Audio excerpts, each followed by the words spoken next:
But to go back to the museum, so when I first arrived in the spring of 2003, soon after the looting took place, this is what I found, and this is a photograph of the Apollo figure, which you see on the upper left as it was left smashed on the ground. Its head had been taken away for sale on the antiquities market because heads sell very easily, but they left the smashed body on the ground in just fragments. This is a marble statue, but it ended up being in powder. So you have to imagine picking up things like this takes a really long time because you have to pick up every tiny shard in order to try to put it back together again, right? I mean, you can't just kind of bring a huge bin liner and shove everything in. You have to record where every fragment was so that you can try to put it back in exactly the same place. So when people say, well, why haven't the people in the museum got their act in order and put everything back on exhibit, you really just have to laugh. I mean, how could that possibly have happened? It would take at least 10, 15 years, even if you were in London or in New York. But in a country under occupation with no equipment and no electricity and little running water, how are you ever going to manage this in such a short time? And this is some late antique glass, which I found smashed on the ground in the upstairs storeroom. All the floors were just scattered with broken sculpture and broken glass and pottery. So these images are just to give you a very quick idea of the situation there as I found it when I went in 2003. I'm sorry I'm speaking so fast, but I'm trying to get out all of this information in this very short time. Another thing that happened at that time when I was there is, of course, immediately, already in the spring of 2003, cultural heritage became a pawn in the occupation in many ways that I think a lot of us have not seriously thought about. And one of the perfect examples is how an exhibition was installed. And the exhibition was for the Nimrud gold, which had been put away in storage. And sometime in June, I think it was, May or June, the occupation forces decided that they had found the Nimrud gold. And a lot of us actually giggled because we knew that it was not lost, it was just placed in storage where the curators had placed it. But they made a big to-do about it, about how, you know, the Nimrud gold was found and thank God it was safe despite the looting and so on. And so a great exhibition was mounted. For a day. The exhibition was to be installed and taken down in 3 hours. The order for the exhibition to be installed and taken down in 3 hours came from the CPA. It did not come from the curators in the museum.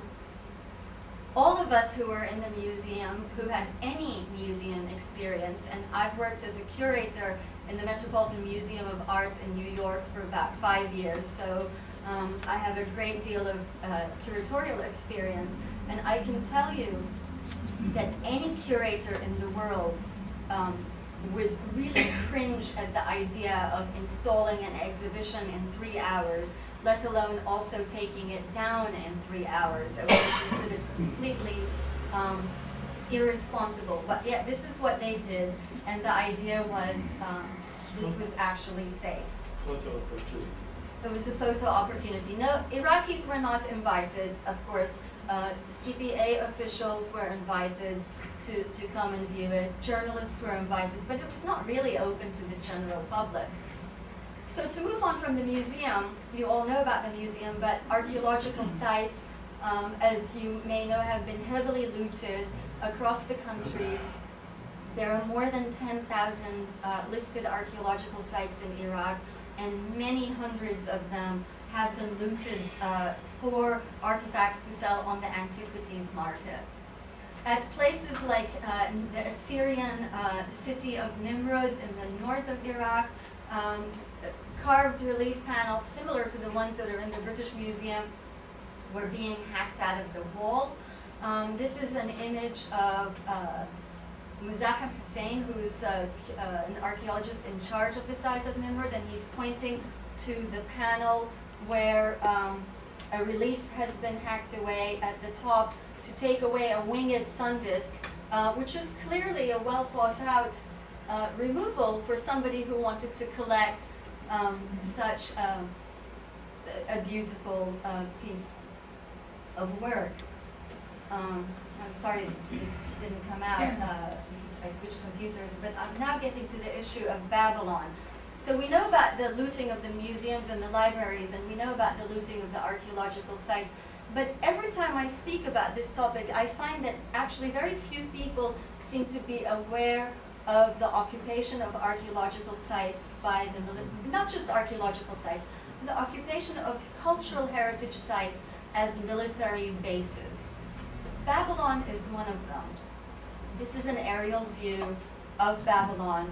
And I went there in the summer of 2004. I spent about 4 months working on this issue of the occupation of Babylon with my colleague, another woman who would fit very well into this group, Maryam Amran Musa, who is the archaeologist in charge of the site of Babylon there. And together we worked for several months over the summer to try to negotiate the removal of the military base from Babylon. I'm happy to say that by December of 2004, they did close down the base and they removed it, but it was not an easy argument to make to a group of military officers. But when I arrived, this is what I saw. You can see that up at the top, there's a large, they've bulldozed and paved a large area to the side, pressed down the earth to make it a landing zone for helicopters. Over here, you just have the entrance to the site, and you go in, and there is the ancient palace of Nebuchadnezzar and the theater of Alexander the Great, which are very close by. Inside the heart of the center of the old city of Babylon, we found literally hundreds of sandbags that they had been filling with the archaeological earth from the site. And we looked inside some of them, and of course there were pottery shards, pieces of broken tablets that they were just stacking into there. In case you thought there really aren't that many here, those are also trailers in the back that they've set up. And this is in the area of the old Babylonian sort of living and market area. And here you can, in case you thought there really weren't that many sandbags, the site was littered with these sandbags. What for? They use them, you know, for protection, for military barracks, and yeah. This is the processional way on the left, and the walls on the sides are reconstructed in Saddam Hussein's era. But the ground of the processional way is original 6th century BC long street. The processional way was used in the New Year's festival, the Babylonian Akitu festival, which took place really on Nowruz every year.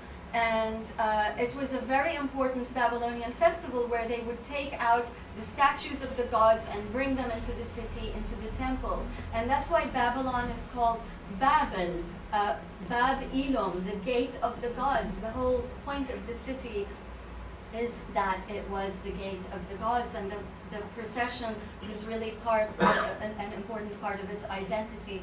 It's a very long path that goes across the site, and we found that they had been throwing, really just littering these glass walls and cement blocks, crunching down and destroying the ancient pavement that was used by legendary kings like Nebuchadnezzar and Alexander the Great.